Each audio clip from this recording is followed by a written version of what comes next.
You know, a blanket is the same length no matter which end you cut or which end you add to it. Stay tuned for more information and let's find our way.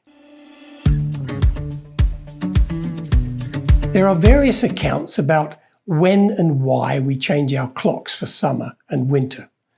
For Canada, one account says daylight savings time came into practice in 1908, after it was first proposed in New Zealand in 1895 by an entomologist called George Hudson. He proposed the change because it would allow him more daylight hours to find and inspect insects. Daylight savings time is something Benjamin Franklin wrote about in a satirical essay in 1784 that was published in the Journal de Paris. He merely suggested that Parisians change their sleep schedules to save money on candles and lamp oil. Germany used daylight savings time practice during the First World War to save fuel and help the war effort by having people light up their homes for 1 hour less every night.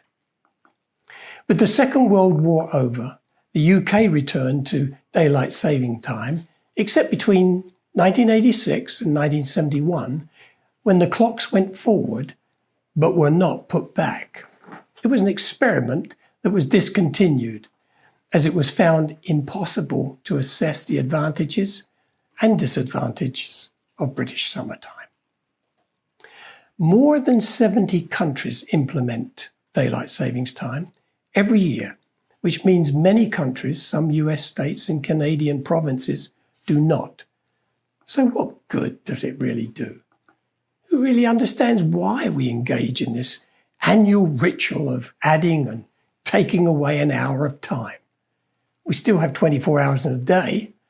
The sun still rises to give us light by day, and the moon still rises to give us light by night.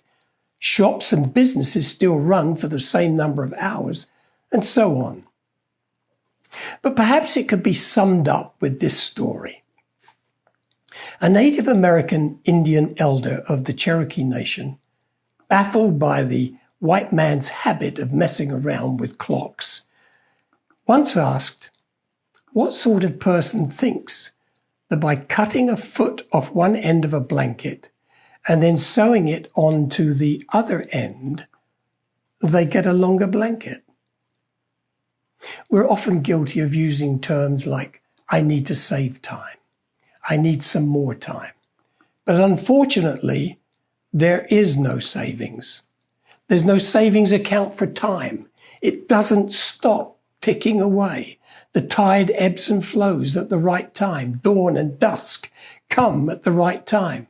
Saving time doesn't mean we can now add an extra hour to the day when we choose to do so. Now we have 25 hours. No. Saving time is a myth. It is about how we use the time we have that really counts. The same 24 hours applies to every living human being. But some people get more done in that 24 hours than others because they use their time wisely. Time is its own authority. You can't save it, but you can make it more productive.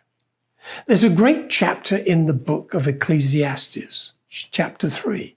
It starts with, there is a time for everything and a season for every purpose under the heavens, a time to be born and a time to die.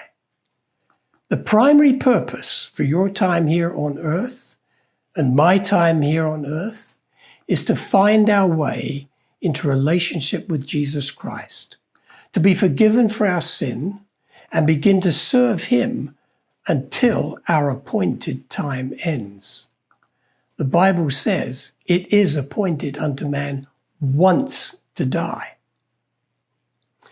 The blanket is the same length, no matter which end you cut or which end you add it to. My name is Ray Craddock. See you next time on By the Way.